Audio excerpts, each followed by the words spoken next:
morning. You're tuned in to Black Queens Uncut. Grab your wine, your vape, or whatever you need to relax so we can get into this queen chat. I'm Monique Lovelace. I'm Kiki Boom Boom. And today we have the social media editor of Refinery 29, Bree. Hey, y'all. Hey, girl. Here with the queens. Yes, we are excited to have you. We are so happy that you're here to talk about this subject, because we do know that I think I'm totally right about this, but correct me if I'm not, that Refinery 29 has a whole section or vertical for us Black women, Unbothered. Yes, 29? Unbothered. Mm-hmm. Everything. Love it. It's an amazing team. They're amazing. They really are. Yes. So today we're talking about protecting Black women. Mm-hmm. And it's funny because I felt like this was a great subject to talk about, because when I did the BET Awards, which is, the video is kind of going off on its own. And I had a actual friend of mine and a couple other people too in the comments said the same thing. Because my question was, the whole theme for BET Awards was the year of the Black woman. And so my question was always to everybody, how are we keeping up with basically uplifting Black women? Because I feel like that's our protection. Like, we need support. We need to be uplifted on a regular basis, because we're always torn down. Yeah. I had a friend, yes, she's Black, and there were a few people in the comments, and they all said, why does it have to be about race, or why does it have to be about Black women? Which I was like, right. Why not? Like, why not? Why not? Much to say. Let's be honest about that, because if you're asking that as a Black person, then there's an issue. That's so weird. I just feel like it's weird when people get offended when anybody uplifts anything to do with Black women. And I'm noticing how weirder it's getting. People get so offended when you put the word Black in front of woman.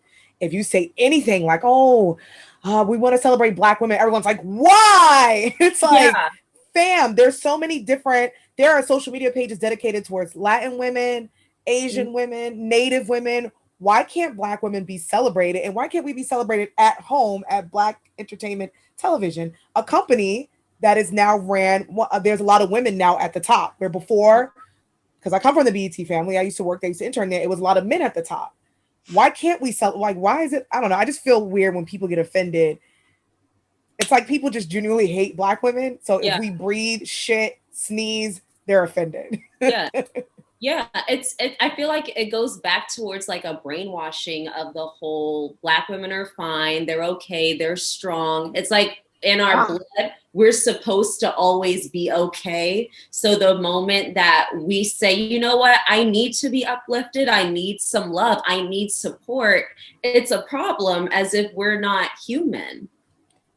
Right. So that's scary. That's so scary that people don't look at us as terrifying. Human. It is. It really, you know what? We got to take a moment of silence on that one, because that's real. Mm-hmm. Because I feel like I do see Black men speak up about things for themselves and how they've gone through it and how hard it's been. And, it's been hard for our community in different ways. But Black women are the bottom of the totem pole. Like, let's be honest, we're the last to get paid. When it comes to pay, we are the last for everything. Like, it's just one of those things where if we can't even get a crowd to pep rally for us, then how are we supposed to continue life? Like, let's be honest. You have to be your own cheerleader. And if you're your own cheerleader, then you also get shitted on. Like, why does it have to be about Black women? Because even the Black men who champion Black women and have our backs, I've noticed on social media, there are some great Black men. There's this guy, I forgot his name, and when this show goes up, I'll link him on our Queens Uncut page. He is just so many TikTok. His comments, if he says anything to do with anything positive for Black women and him protecting us, his comments, I'm like, and it's mostly other black men, and they're like, yo, no, you talking about da da da da. And he's like, yo, they go off. And there's a lot of black men who stand up for black women, and people drag them. Yes. I will say this, and I'm gonna call him out because I really appreciated it. I don't know if he does it now, but Mike Johnson for the Bachelor, he was on the Bachelor season, I think 20, I'm sorry, Mike, like 25, 23 or 25. He was like the only black guy. That was the one that they were having the controversy over, where when Wendy was talking about he should have been the first black bachelor and he wasn't. Oh, because he was black. That's why. And they chose Matt. Anyways, the thing was he at one point when I think it was like around the Oscars or something, he had promoted the black women, the black women that were going around, where it was like Lupita and all of these women are in a video. Mm-hmm. And it's like, I'm celebrating just black people across the board. He posted that. And I swear I saw all of his comments and they were going off. That's weird. Off. That is so weird. That's so crazy to me because black women, black people, we do it, but black women are really the staple. Yes. Of this country. Of this country. Hello. Us. We done birth everybody. Everybody to this day. Like, there is still heavy influence from black women to this day. And we still get shitted on no matter what. It doesn't matter what we do or what we say. Like Monique, you said about Mike. I remember when LeBron James posted this thing about black women as well. And he's like celebrating the black woman in my life. And he also did the thing with the Lupita thing. People were tearing LeBron James comments up. And he's like, I said what I said. And that's why I love LeBron. He's like, I don't care what y'all say. In this post, he had posted, like Serena Williams, Lupita, his wife. He was posting all these black women. Because I don't know if it was Women's History Month. And everyone was so offended that LeBron was celebrating black women. And it's crazy to me. I just feel like it's really crazy because it's like, if you're not, you're right, Brie. We are the staple of this country, period. Even now, it's not just back when, it's even now. Mm-hmm. From our bodies that have always been sexualized. Now you calling up Dr. Miami. Right. To go look like I've been looking since high school. Right. And got made fun of for. Got made fun of. Okay. All of our features, all of these features we've been made fun of. Every feature, big lips. Yeah. Big butt. I used to tell my mom, I used to be like, Mom, I hate my butt. And she was like, you need to love every part. Like, you know what I'm saying? And it was just one of those things where you got made fun of, or it was always called out, or it was just like, it was one. And now, you want to have all the features we had. You want to sound like us. You use our cocalisms in your books, your self-help books. Yeah. And as you're, you know what I'm saying?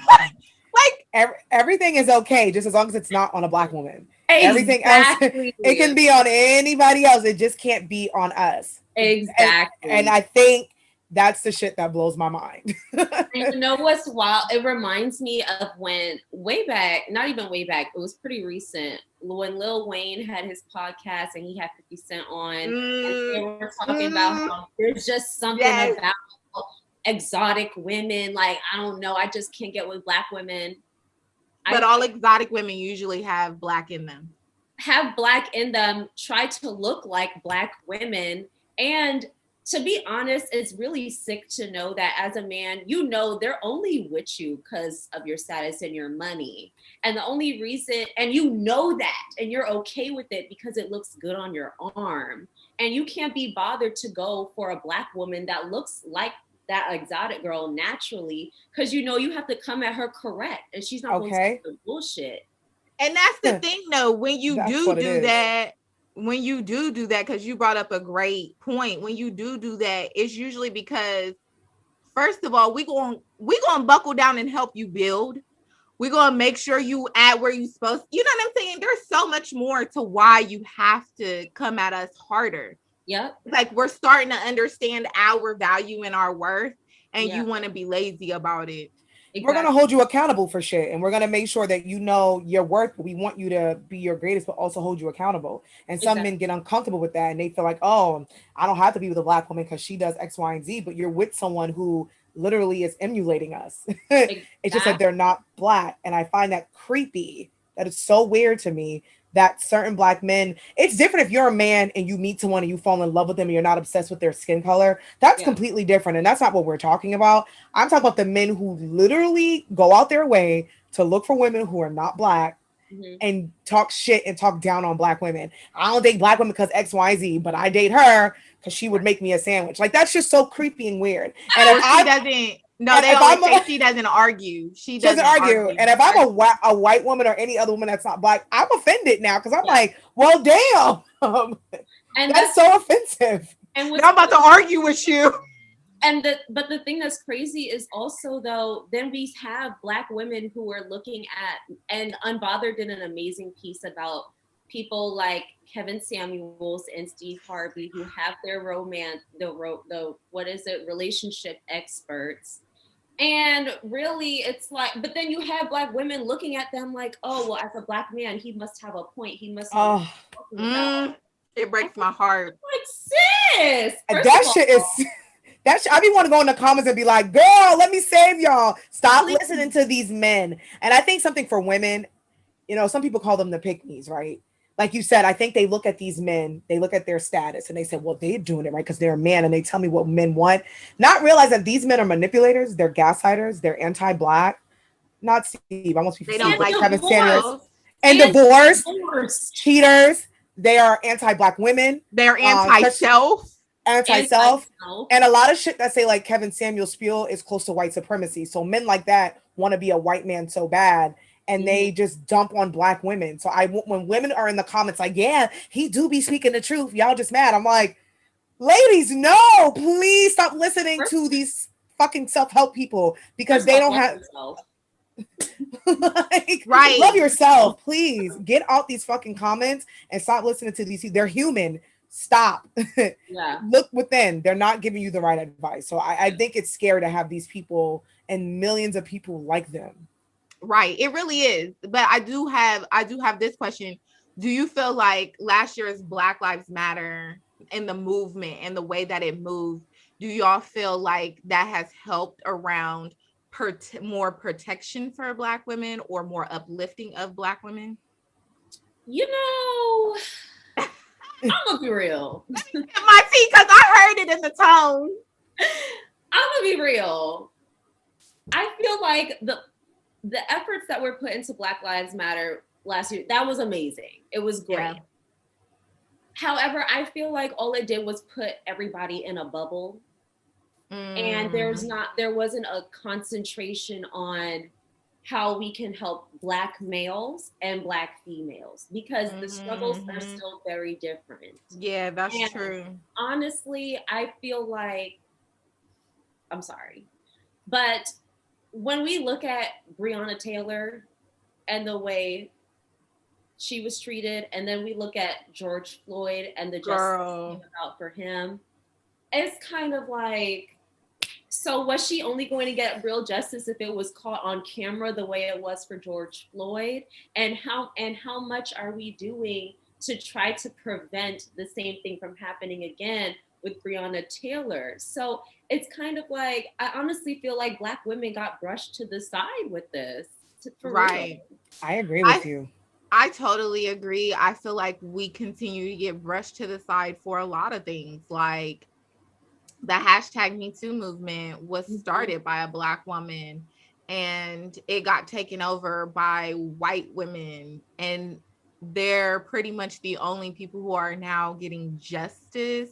Right. For sometimes what we still don't know if it's the truth. And I have to say that because we saw the Victoria's Secret Karen and that's how they play. And you know what I'm saying? But when it comes to us, we still get brushed to the side for a lot of things where it comes to killing us, you know, rape victims, when it comes to just a lot of things, and I agree with what you said, Bree. It's definitely a Black man issue and a Black woman issue. Like those are still a separate. They're still a separate entity of their own. Yeah, I agree with both of you guys. I felt like I think how we always feel, Black women, we always get pushed to the side. Whether it's Black women like Breonna Taylor, Black trans women, like Black women, we're fighting for our lives. Like when you see the alarming numbers of Black trans women who are murdered, and it's kind of like, oh well, you know, when you see the Breonna Taylors and the Sandra Blands, and it's like, yeah, but we have to take care of this first. Right. It's unfortunate as a Black woman because you're like, okay, I guess we're always last and we always have to wait last, but that sucks. Like you said, the Me Too movement, the feminism movement, how it was taken over by white women, and Black feminists had to be like, well, I guess we're gonna have to make our own movement because we're always brushed and pushed to the side. So that's why I love seeing Black women come together collectively. And I know we also have to do better too. We have to include our Black trans sisters. We have to include our Black queer sisters. We have to include everybody across the table. But I love seeing Black women. I think we're at the point where we're like, fuck it. If ain't nobody helping us, we're going to fuck with ourselves and we're going to love up on ourselves. And that's the shit that I'm seeing more often. Because even me, I got to the point where I was like, you know what? I'm only going to start speaking on things to do with Black women because people shit on us. People don't love up on us. So when I see things, I try to promote a lot more things when it comes to Black women because I'm not seeing the attention put on it like I am seeing for like Black men or other women of different races or other men of different races. I'm like, you know what? I'm going to be the voice as best as possible. Welcome to Black Queens Uncut. Welcome. Like, yes. You know? Okay. Because we're not only sex objects, and we have to work 10 times harder to be Stacey Abrams and Cori Bushes and still don't get the protection that is needed when we do speak up and get into executive positions and are, you know, coming up as number one entrepreneurs and stuff. Like, y'all want to be like, oh yeah, go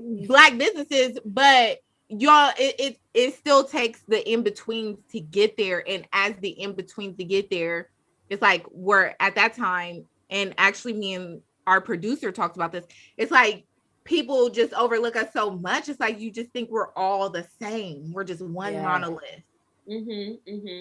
And we're not. And that's why I feel like we don't get as protected as we should, because I hate this word now because I used to be like, yes, I'm so strong. Stop saying strong Black woman. It's a curse. Nope. It's a curse. It really is. That we did not ask for. Nope. None of us did. None of us.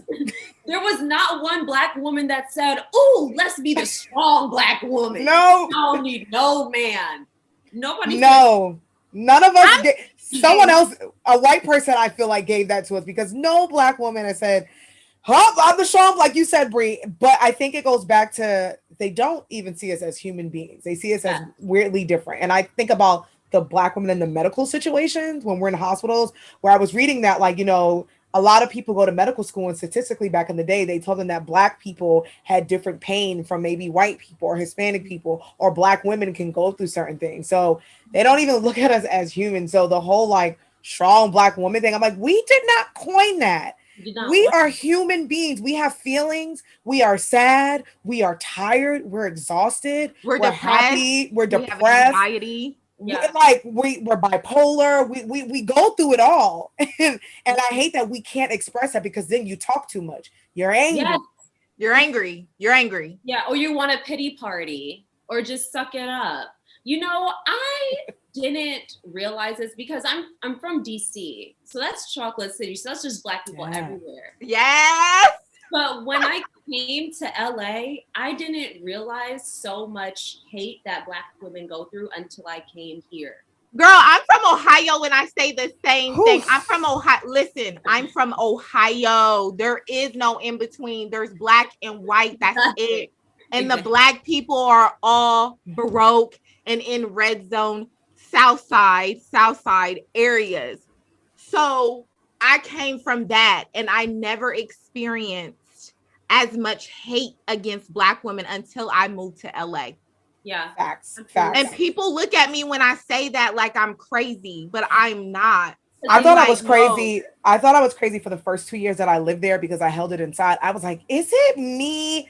And then I started to meet other Black women. And first I was like, oh, is it because I look a certain way? I would meet like my thinner Black women friends, my thicker Black women friends, my lighter Black women friends, my chocolate. Everyone had the same fucking notion where it was like, no, all Black women, we go through this weird thing here in California, Los Angeles, where we feel the hate. And I know some people passive aggressive. It's passive aggressive. And I know when you say it, people, you know, from Los Angeles get a little offended when you say that. And I say to them, we're not talking to you. Like we know who we're talking to, and we're not talking to you. And I feel like Californians get so offended if you say anything about Los Angeles. I'm like, I'm from New York. I get told all the time how dirty and smelly and there's rats everywhere. You think I give a shit? It's a fact. And the hate and New York women also get a lot of flack from, especially from West Coast guys. Oh, girl, I hate even talking sometimes because I don't think I have a New York accent. But when I talk, guys are always like, "Oh, you're from the East Coast," because I can hear it in your voice, and I'm like, "Fuck," because they think New York women are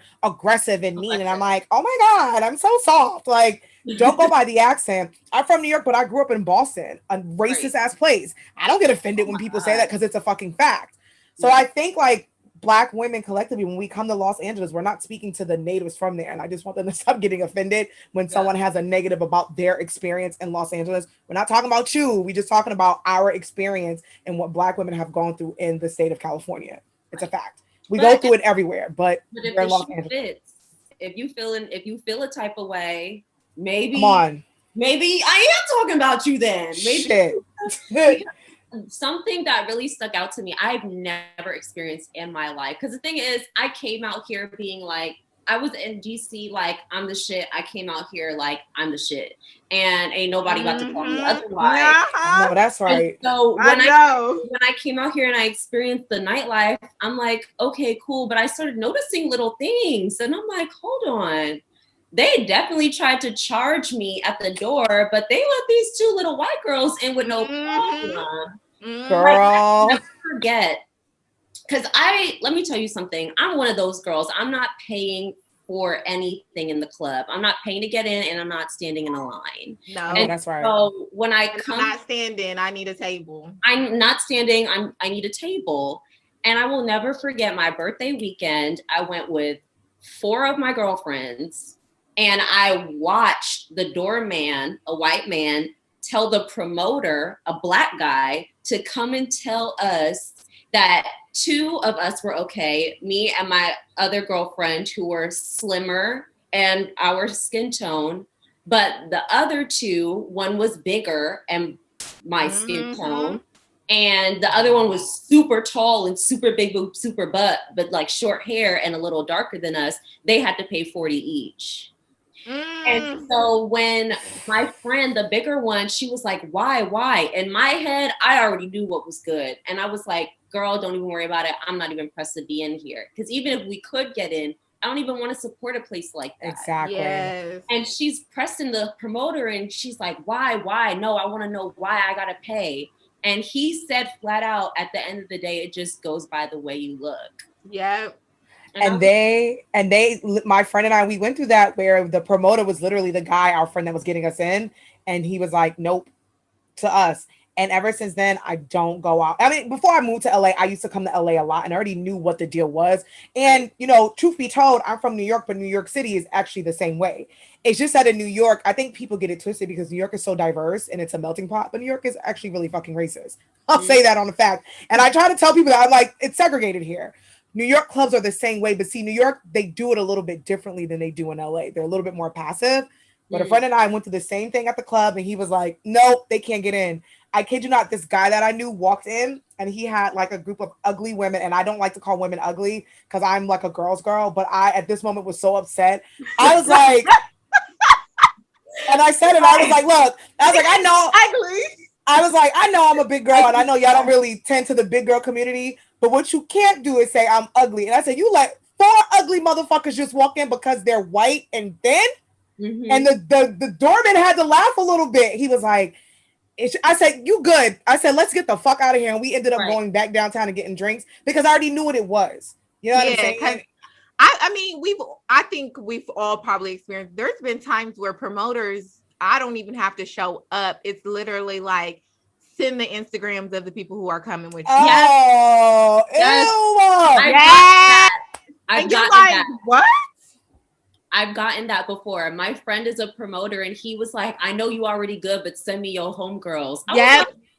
Hell no. That's so good. Yep. But you know what? Even places that like, because we live in LA, so we do a lot of things on entertainment side. So even when you're applying to go in audiences and stuff and they ask for like what you look like, I know why they're doing that. And I'm like, absolutely not. I'm not sending you Instagrams. I'm not. Yeah. And we're doing that on what people look like. It's creepy and it's weird. But I feel like in Los Angeles, like Black women, the treatment that we get, like I don't see that with like Black men. At all. I'm talking about the white clubs. They let them in.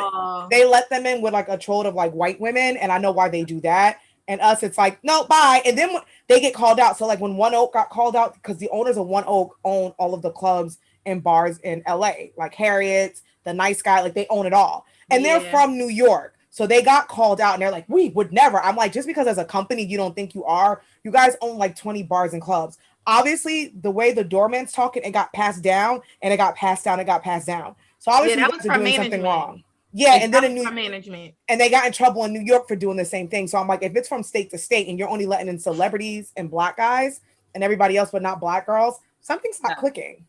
Especially when they have celebrities like Chris Brown who will dead ass be like, no darkies. Oh, girl. Because he's making an appearance and he got his section full of Spanish and white girls and maybe 2 light-skinned looking girls in his section. And then he will literally be like, no darkies, and be turning girls back or talking about, okay, you want to come in $300? He still does that to this day. I'm like, if you're gonna do it, stand in your shit. If you're gonna do it, stand in your shit and be trash. But don't deny it. Don't you do it to this day.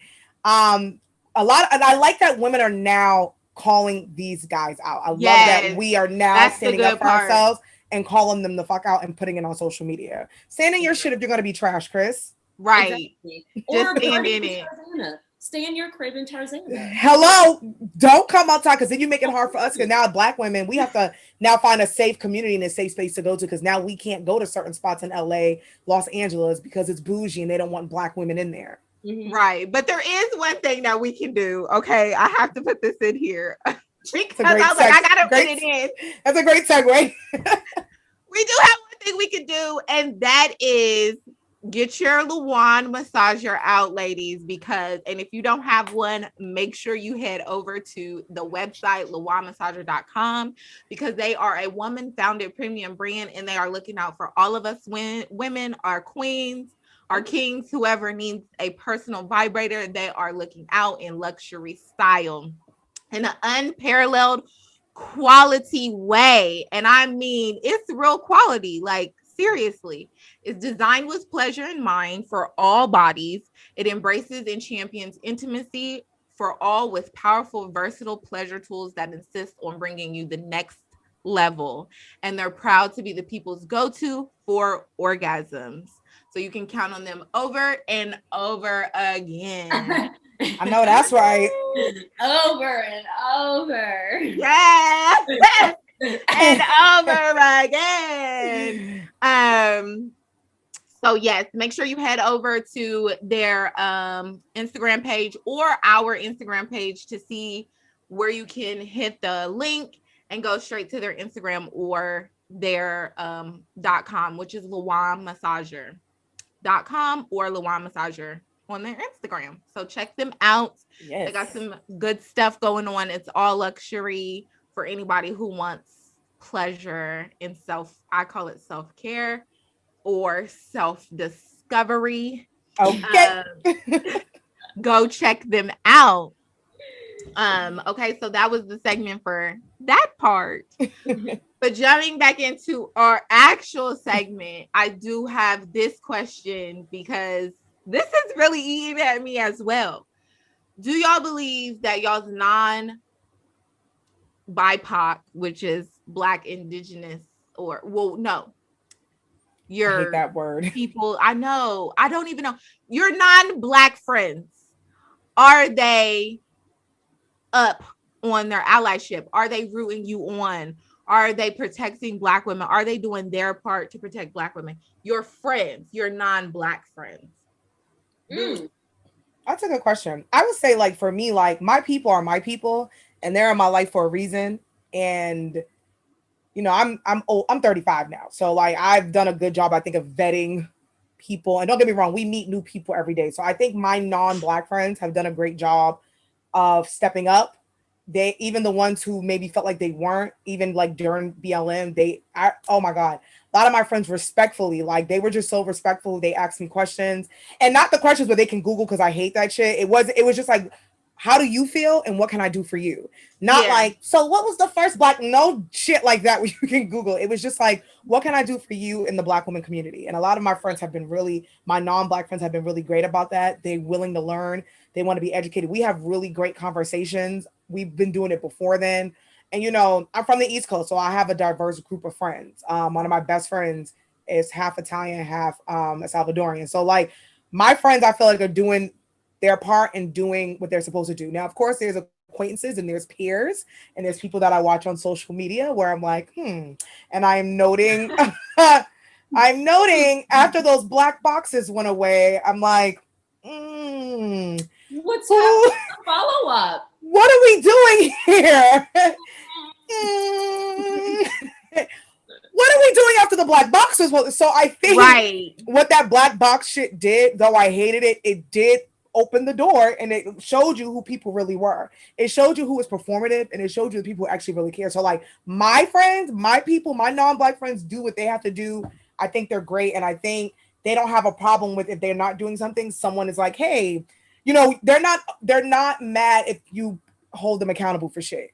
And they're not mad if you bring something to light. There are adults where they're like, you know what? Tell me what I could do. Tell me how I offended you. But there are some folks that I do see on social media where I'm like, what happened after that black box? Because everything I'm petty. You want to know what I do, guys? I'm a psychopath. There are people, celebrities, motherfuckers who I go all the way down to 2020 and I scope your page out. If you are dating someone Black, if you are, I'm crazy. I literally check motherfuckers' pages. I go down to January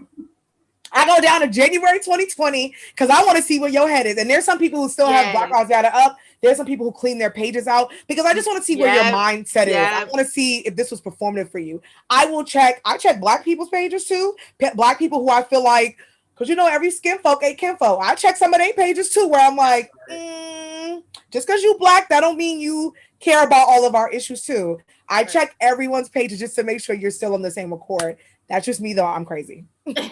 I will say this. I'm really hurt because I had a friend from high school. She's white. And we're no longer friends. And I just found this out. But I knew we were kind of separate because her husband is racist. And we had a long conversation at her house in this racist environment. And I was just like, yo, who are you? Like, you've never been this person. You've never been the type of person who agrees with this. You've never been the type of person who would vote for somebody like Trump. Like, what is wrong with you? Let me tell you. Oh, okay. Go ahead. No, go ahead. Ask your question. I was going to say, like, do you think she always had it in her and it just took him to pull it out, and maybe she was saying or treating you a certain way as if she was accepting just to avoid tension? Because white people do that. I definitely agree with you that they do, but no, I don't think that she was like that because I can't really say, oh, it's because she has like Black family members or she usually dates Black guys. But she was very much like her niece. Her niece is Black. Well, her cousin. It's like one of her first cousins. She's Black. And that crew, they were always really close. And it was like you said, Kiki, it was never the type where she was like, oh, she never skirted the issue when it came to Black stuff. There's even been times where I would go, like, even in high school, we would go into like the Macy's or something. And I'm like, watch, I'll be followed and you won't. And we would separate and she would watch. She would literally be like, I can't believe that just happened. And she would literally walk over to the person and be like, you just like did this to my friend, and I don't appreciate that. And I think that, but so she was the type that would always, even if I felt uncomfortable in certain situations, she would speak up in front of everybody. So she was never like this. I feel like, and I hate to say it on here because if she listens, like she might, but I can't. I love her and I hope that she gets out of the situation, but it feels like a Chris Watts type situation to me. If y'all don't know what that is, just look it up. But I definitely am hurt, and I'm like, damn. The influence is real. The influence that white men tend to have on white women is real, and it can be real. Like some of them are really Karens. A lot of them are really Karens. But she was the type that would literally speak up in the moment. I would be nervous for us. I'd be like, you can't do stuff like that. And she'd be like, no, I don't like treatment like that. Like she was that type of person. Yeah. And so I just really feel like she has totally cut me off because me and her husband had a spat over racism because he's a racist. He is a racist, and I don't mind putting it out there. He was very racist. He said that he didn't want her coming to my aunt's house, and my aunt lives in a bomb ass house. Okay. He said because the area was ghetto and he didn't feel like his wife could handle a situation if a gang of Black people decided to. But he said this to me when she left the room. Okay. And so you gotta laugh sometimes because it's like, because you don't want to cry. Yeah, you gotta laugh because you don't want to cry, and we do that a lot. And I'm like, so I know I for her, so I started trying to like send her Mother's Day cards and kind of check up on her because I was like, oh, this is not a good situation. That's sad. And I found out this last time that I went, and she cut me off. So I was like, oh, okay. Wow. But I do feel like some people that I do know are very much allyship in the way that they're like you said, Kiki, what can I do for you? How are you feeling? Type. And I think that's what we need. Mm-hmm. We don't need the questions of, oh, is this what happened? Oh, I never knew that. Oh, educate me. Like, no, right. I don't want to do that. Like, it's exhausting. I just think as Black women, we've been tired our whole damn lives, but we are just really tired. And the fact that we can't vent because we are told we're doing it wrong, we're angry, we don't have no one to talk to, we just need love. That's all we want. Like, you know what I'm saying? So they don't hire us for a lot of things, so we don't get to see ourselves especially in media or like you said, medical. But anyway, that was my story. Anyway. Wow. Anyways, that's very unfortunate that you lost a friend because a lot of people, you don't see people really advocate physically like the way she would for you stepping up in situations like that. You don't see that anymore. So for her to do a complete 180 in that way, that's just really sad. It is. That's horrible. It really is. I know a lot of people said they lost a lot of friends during this whole Black Lives Matters movement. A lot of people had to let go of people. I know there's some people I went to middle school with that I had to unfollow on Facebook because they were saying some wild shit. People I went to high school with. I went to school with someone, and I'm still shocked by this day. He's a cop now. From New York, but I grew up in Boston, and we grew up in one of the most diverse cities in Boston. One of the coolest kids. I've known him from 4th grade to 12th grade. Even when he first became a cop, he was cool as shit. His Facebook now is just all like Trump rhetoric, all anti-Black rhetoric, and everyone from high school was texting me, and I just was like, he's just never been that way. So a lot of people told me they lost family members. People who have like white family members in their family, they had to let them go. Parents, like a lot of people had to let a lot of people go because they didn't want to be an ally and they didn't want to learn and be a part of our movement. So a lot of people, I feel like in 2020, during COVID and the pandemic, people got tired and they were like, you gotta go. Right. Yeah. It was mentally taxing. I do have this question. How do you believe that the Black woman's struggle is different than the Black man's struggle?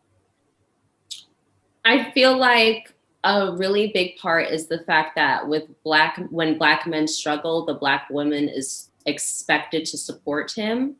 Mm-hmm. And when we struggle, we're just expected to get through it and figure it out. Mm-hmm. And so it's kind of like there's this frame of mind where we have to be there for our black kings, and we have to bring so much to the table, and this, that, and that. There's high expectations for us when this nigga can't even boil water. Hello. Like, you want me to cook, clean, and do all this extra stuff and like pay the bills and contribute to the household while you're trying to get up off your feet and pursue whatever career you're trying to do. And like, I can't even expect you to take the car out and like fill it up with gas before you come back home. Ooh, you said that so perfectly. Like, you don't even know how to like really clean the toilet bowl right. But I'm considered a wife, like wifey material, because, you know, of some dumb materialistic shit. Like, oh, she got student debt. I can't have no bitch with student debt. What? Your mama didn't even go to school. At least I went to school. Hello. Expectations for me. Bree, you said it so perfectly, because that's a fact. I feel like you said, and I also feel like, you know, black men do go through a struggle, but with black women, we are also women. So not only are we black, we are women. So it's like everything for us is just fucked up in general. Yeah. But like you said, when black men struggle, black women are expected to be there. And God forbid we're not there, or God forbid we have an opinion about something. It's like, oh, this why I don't like black women, because all y'all do is complain. And it's like, no, I'm just saying, like, we're in a relationship, so how about we like talk about, no, this is why. So right. I do think, yes, we as a black people, we do struggle as a people, but the black man struggle and the black woman struggle is so different. And I've seen like some black guys that are on like my social media feed, and they like put all these memes up there like, oh, the black men. This stupid meme was going around like, women and children are the most loved, and men are only loved when somebody needs something. I was like, bitch, if you know what, motherfuckers, I'm sick of y'all, because the game posted that. I saw that. A dumb meme. Like, that is not true. And that's such a horrible thing. Yes, black men go through a lot. I will never be in a black man's shoes, but I hate when we do this whole tit for tat thing, like, the struggle's different for you black women. No, bitch, we go through our own thing, but the difference is we're always there for you guys, and nobody's there for us. We have to do it ourselves, and it sucks. Can you be there for us? Right. And I think that they wouldn't have that complaint, honestly, if they started to really pour into black women. Like, honestly, if black men really started, not saying all black men, because I have been meeting black men who really rock with black women. And not just in like a dating way. I mean, rocking, like, y'all know what I mean. Rocking, like, yes. they are fighting for us, or they got our back, like, you know what I'm saying? Supporting or showing love and support. But I really feel like they wouldn't have that complaint if they just actually took the time to love on black women, because you get an angry side of us because we have no one to really look out for us. So we have to, what they call, stay strong in order just to make it through life. Like, if I broke down and cried every little time that something happened to me or victimized me, I wouldn't make it through life. I wouldn't get my bills paid. I wouldn't be an executive. I wouldn't be I wouldn't be the CEO. I wouldn't be, we wouldn't have the vice president. We wouldn't have, look at somebody just on a public platform like Stacey Abrams. She was shitted on. She still shitted on all the time publicly. And they hate everything about us. It doesn't matter. Yeah, they hate everything about her, and she continues to fight. But who's fighting for her? Facts. You know what I'm saying? Like, who is standing? Because as she fought for Georgia, the percentage of black men who voted for Trump went up. So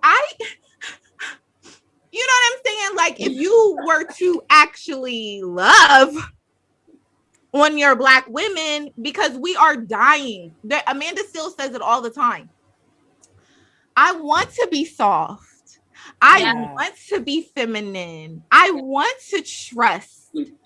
I want to be all the things that you guys are looking for us to be because it's in us. We want to do that.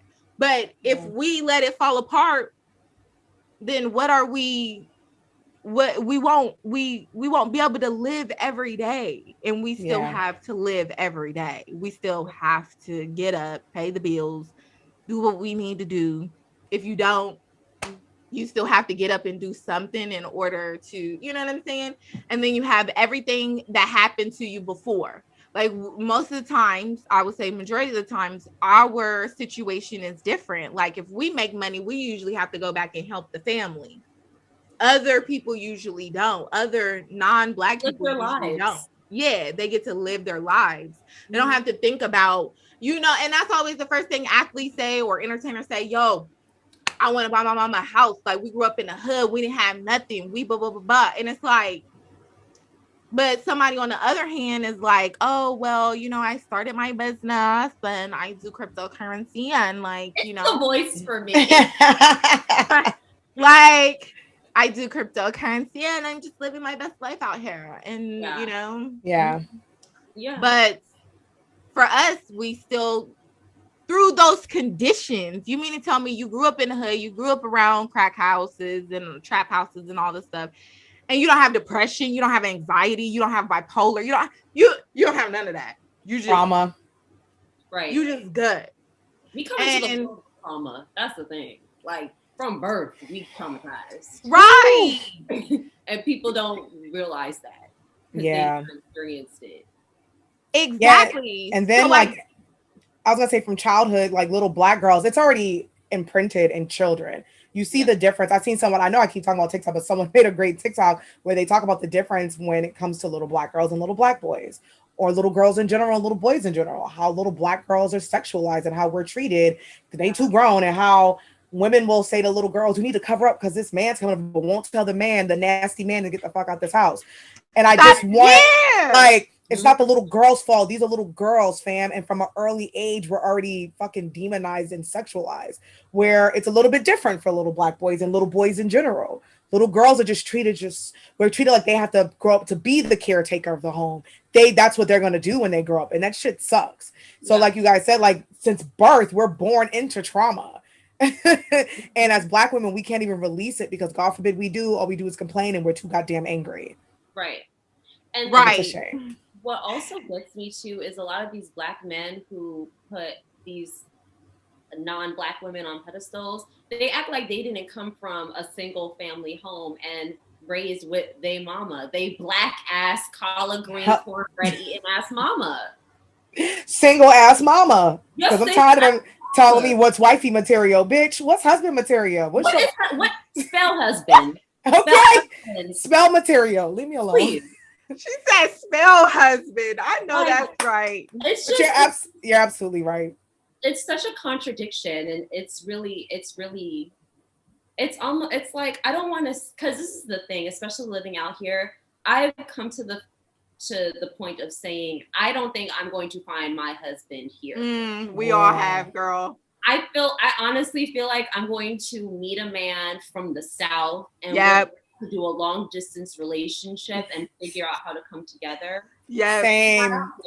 That's what I keep saying. Feel like I think all Black women we've all come to terms where we live on the West Coast. We're like, yeah, we're not gonna find our husbands here. We're gonna go down south, back to the East Coast, and just be like, boo, can we just do long distance because he's not here? And I'm willing to move. If this works, I'm willing to move. Okay, because I'm tired. Okay. Tired. So what is something and we can end off on this note because I think this is a great question to ask for everybody out there. What would you want to say to people in order to protect Black women? You know, I really want to say I'm gonna kind of tie in one of the other questions that we didn't get to when you mentioned like legislators and laws that I would like to see changed. Yeah. Because I would like to see more action put towards protecting. The sad thing is like once we cover women in general, then there can be, the way society is, then there'll be more of a focus on Black women. So I would love to see certain protections like stalker laws refined, because situations like that evolve into something so violent, and on the receiving end you see the potential of where it's going, but when you reach out to get help from law enforcement, they don't treat it any type of way. Like, technically they don't really take if somebody was to call you constantly, that's not really considered stalking. Or if you know somebody that's following you and they happen to come to a sporting event and you go to the police and say, this person's followed me, they can say, well, it was a public event, so how do you know he was there for you and not for the football game? Right. Or if a man texted me right now and was like, I'm gonna kill you, LOL, they can say, oh, well, he said LOL, he was joking, and there would be nothing. Like, I read that. That's California law specifically. So I feel like once there's coverage done for stuff like that to just protect women in general, we can pay more attention to the specific needs of Black women. I agree with that. Retweet. Because like you said, like, it's once it's women, then we can do the line for Black women, because it all falls under the women category. Yeah. The abuse laws, the domestic abuse laws, the raping women, like the situation, like why women don't come forward because they're afraid that they're going to get turned away when they say, hey, I was sexually assaulted 5 years ago and I got triggered and now I want to talk about it. Like shit like that. Abortion laws for women. Like, get off of my body. This is my body. So the fact that in 2021, they're talking about reversing Roe v. Wade is so creepy and weird to me. And these are all men talking about this. White men, laws for mothers, because now there are women who, now there are states trying to take that away. So now there are women who are going to be forced to have kids. So now we need more laws to protect these women and to get them the help that they need, because you just told her she had to have this baby, but you didn't give her the resources. Protecting trans women. Like, I just want to see more emphasis on women. And yes, women, we have come a long way. Black women, we've come a long way, but we ain't far enough. And the fact that 2021, there are white men making laws for us, it's so disgusting to me and it's gross. And also I want to say, like, for Black women and Black men, like, shout out to the Black men who do show us love and they protect us. I think what's creepy to me is the Black men attacking them for showing us love. So I would love to, like, not see that anymore. Like, just because he has our back, like, he's not dumping on the whole Black community and Black men. He's just saying we need to uplift more Black women. So shout out to those guys who love us and love up on us and show us nothing but love. But I would love for men to stop badgering those men and understand where they're coming from. They're speaking to you man for man, because you said women, we can't speak to you. So if another man's speaking, like, don't be so quick to attack. How about just listen first? We'll never agree. We'll agree to disagree, but just take the time to listen and retweet everything Bree said. Right. I retweet everything y'all said together. That was a lot, and I feel like y'all covered so much. I also want to add, just because we uplift Black women, and yes, I said Black women, does not mean we're anti other women. So I need to repeat that. Like, just because we're uplifting Black women does not mean we're anti other women. It's just giving roses, and I think that's needed in our cases a lot. But also, I'm with both of y'all. I feel like legislatively, there needs to be a lot of changes. Tamika D. Mallory said it. She said policy is our love language. Like, stop putting band-aids on stuff that people were asking back in 1865 for. Like, that is not about to change what is going on right now. And we're not dumb. Like, you're trying to make us look like we're dumb. We're not dumb.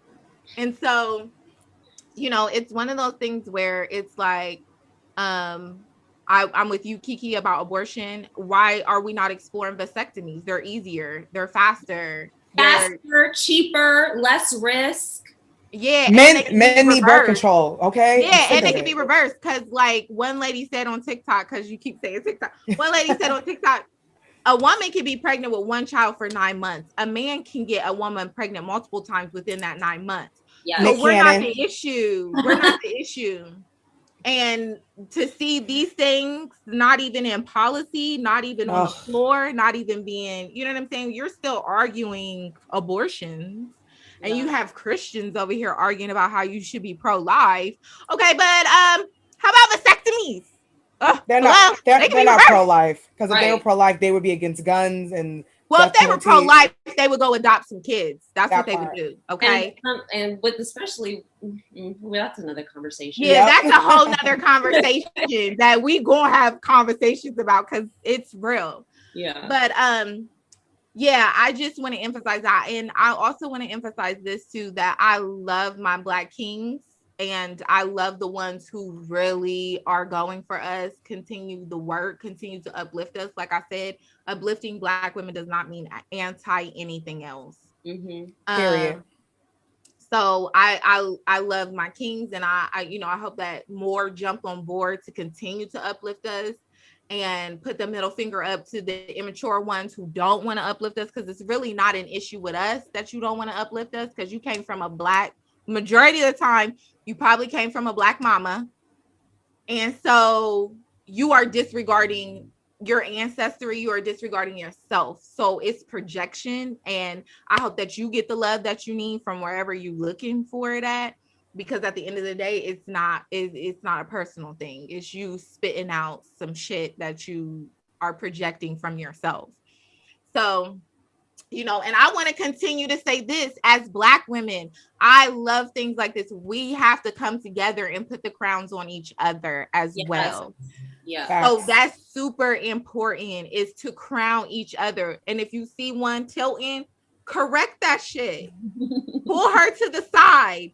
Let me straighten you out. Let me straighten your crown, sis. Sis, I'm telling you this because I love you. Yeah. Not anything else. I'm not coming at you. I'm not putting you on blast. I will pull people I will pull Black women to the side and be like, sis, not today. That's not how we're going to do this.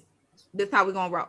Like, you know what I'm saying? Because it really is like us loving on each other. Like some crazy Black woman, and just real quick, because I know we got to move on to the next, but I know she was crazy. I know she wasn't in her right mind, because I was literally at the Jamba Juice and just standing next to her, and she was going off, and she was like saying stuff, and I thought she was talking to herself. I didn't know she was like, my energy was disrupting whatever demon she had going on, until she jumped up in my face, and everybody kind of looked, and I looked, and I was like, yo, what's going on? And she was just like, yeah, I'm talking to you, bitch. Da, da, da, and she was going off. So I just was like, I'm gonna turn away, because I'm from the hood. So when you jump, I jump. Right. When you call, when you send, I come. But I just kind of like walked away. And I said, you know what? I'm not going to do this. And she's, you know, there for a minute. She took a moment and she yelled across the room. She looked at me again. She was like, yeah, you black too. Why did it? And I was just like, I don't understand what's going on right now. But I looked at her and I said, I am. And I love you, sis. I am. And I love you, sis, in this moment. And she got up and walked out. And I was like, I'm not going to do this. I'm not going to do this. And I refuse, because I have grown. I refuse to do it to my sis in a public white-owned place. Mm-hmm. Period. Mm-hmm. We're not doing this today. Can't take that risk, and we can't take that risk at all. No, we need to grow. And I was talking to a Black girl. Well, we were at this girl's house, and she was like, well, you have a lot of growth and patience. I ain't got that. And I was like, but that's the problem. We got to learn it for each other. Mm-hmm. Yeah, we do. Because nobody's ever had growth and patience for us. Yeah, because it takes a bad moment for it all to just go. Exactly. But yes, that was my ending note. Thank you, Bree, for coming on. We have to have a part 2, because I forgot to mention TK isn't on, y'all. She couldn't make it, but we held it down to protect our Black women and talk about our Black women and our Black women issues. So Bree, thank you for coming on. Thank you. We so appreciated you and the commentary that you brought for us. Let everybody know where they can find you. You can follow me on Instagram at IAM_B Cheyenne, CHIANNE. Perfect. Kiki? You guys can find me on all social media at Kiki Boom Boom. Bree, thank you so much for stopping by. You gotta come back because we're gonna definitely do a part 2. I'm so excited for it already. Just let me know. I'm always here. Yay! Yay, we're so excited. And you can find me at It's Monique Loveless. And make sure you follow us on all social media platforms at Queens Uncut. All social media platforms at Queens Uncut. You can also catch us on YouTube at Black Queens Uncut. And we drop a new episode every Wednesday. If you haven't already, go catch up in season 1, 2, and the rest of 3. Every Wednesday, check us out everywhere. Apple, Anchor, Google, doesn't matter. We're there. We also have our website, www.blackqueensuncut.com. And we thank you, Queendom family, for listening in. We will talk to you or with you or join Queen Chat next time. Bye. Bye.